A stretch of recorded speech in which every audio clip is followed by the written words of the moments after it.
If anyone believes Operation Sindoor has ended, they are gravely mistaken. This is not a conclusion. It is a declaration, a beginning, a bold reminder. Because what began as a reaction in Pahalgam is rapidly becoming the architecture of India's new defense mindset. Yes, a ceasefire may have been announced, but the scars left behind are still fresh, and the lessons carved into India's conscience are unshakable.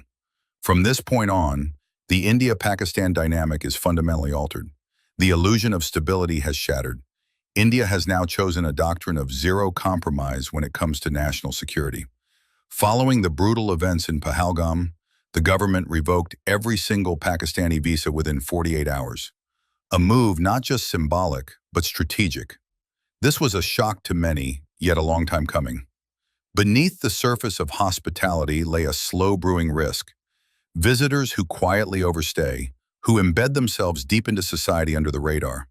Tourist visas turned permanent, marriages forged across borders without verification, job applications, entrance exams, all quietly shaping lives that remain undocumented and largely unknown. And now the question emerges. Who are these individuals really? Guests, citizens, or invisible threats? History has long shown the cost of ignoring the invisible. Espionage doesn't come knocking in uniform. It seeps through cracks. It blends into daily life. Just as during the Cold War, when spies of the US and USSR walked the same streets as ordinary people, today's risks also wear ordinary faces. India cannot afford to be naive. A nation of over 1 billion deserves clarity, accountability, control. A senior politician has even suggested that more than 500,000 Pakistani women have married into Indian homes. While the accuracy of that number is unverified, the urgency it points to is undeniable. If India continues to ignore the patterns, it risks normalizing infiltration. It risks turning compassion into complacency. Illegal immigration is not just a numbers game. It's a test of sovereignty. Nations across the globe, from America to Australia to Bangladesh, enforce deportations with consistency and without apology. India, too, must assert that its borders are not porous suggestions, but non-negotiable lines. To deport undocumented individuals is not cruelty, it is clarity. It is an act of governance, not vengeance. Yes, the chorus of human rights will rise in protest, but every sovereign country has the right to decide who enters, who stays, and who must leave. Security is not a soft word. It's not meant to be.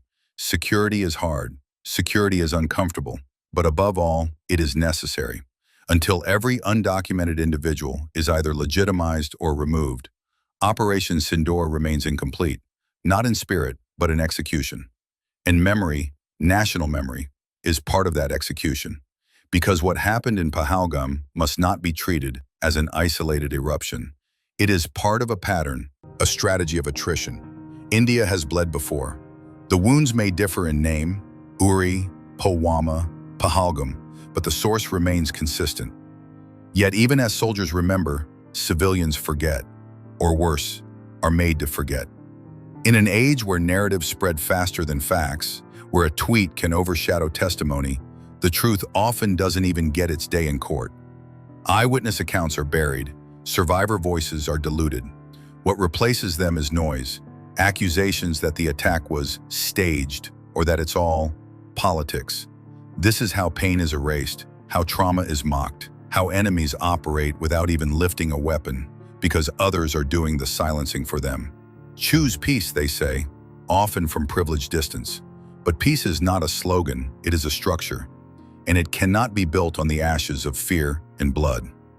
Pakistan's doctrine of 1,000 cuts is not a theory, it is an active campaign.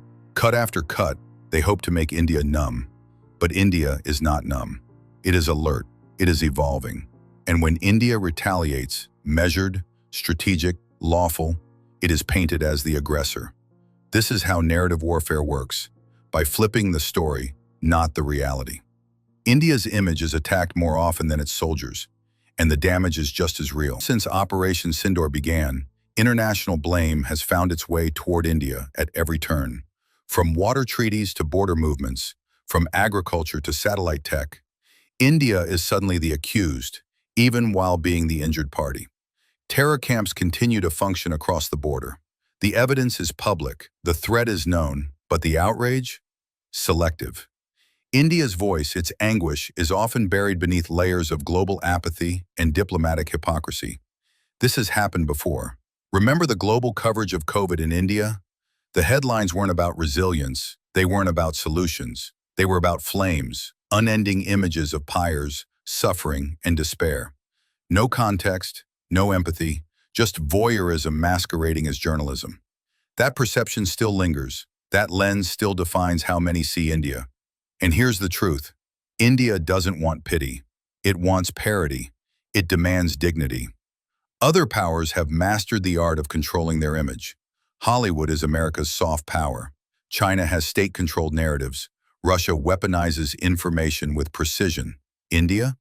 India often lets its critics speak louder than its diplomats. That silence isn't graceful. It's dangerous. A nation of 1.4 billion cannot afford to be passive about its story. Not anymore. India must become its own ally. That is the third truth, the most vital one.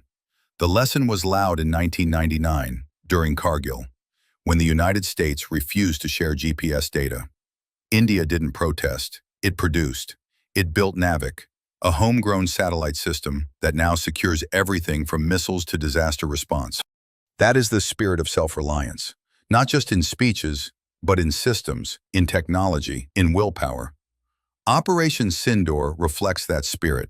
From radars to rockets, from boots to ballistic armor, India relied on India. And the results were precise, unambiguous, unstoppable. Meanwhile, alliances shift. Russia is preoccupied. China grows bolder. The handshake, once seen as reliable, is now transactional. Weapons co-developed abroad may very well land in Pakistan's arsenal. That's the risk India can no longer ignore. No friendship is eternal. No partnership unconditional. India must build. India must become both shield and sword. Because when crisis hits, no one flies in with backup. India must be its own rescue team. Operation Sindoor is more than an operation. It is an awakening, a movement, and not everyone needs to carry a rifle to participate. Support innovation, back Indian talent, defend India's narrative online and offline. Think critically, share responsibly, speak truth boldly, fight misinformation, not with rage, but with reason. Refuse division, whether by caste, creed, or language. Remember, our soldiers don't check surnames, they protect Indians. Let's reflect that same unity here at home. Some believe justice has already been served through Operation Sindoor, but justice isn't a drone strike, it is a ripple. It is a roar that echoes across borders and generations. Justice means India's voice is no longer ignored. Justice means terrorism is uprooted, not tolerated. Justice means economic strength, cultural pride, and diplomatic dominance. And until that day arrives, Operation Sindoor is not over. It has only just begun. If this video resonated with you, subscribe to the channel. And as always, stay informed, stay aware.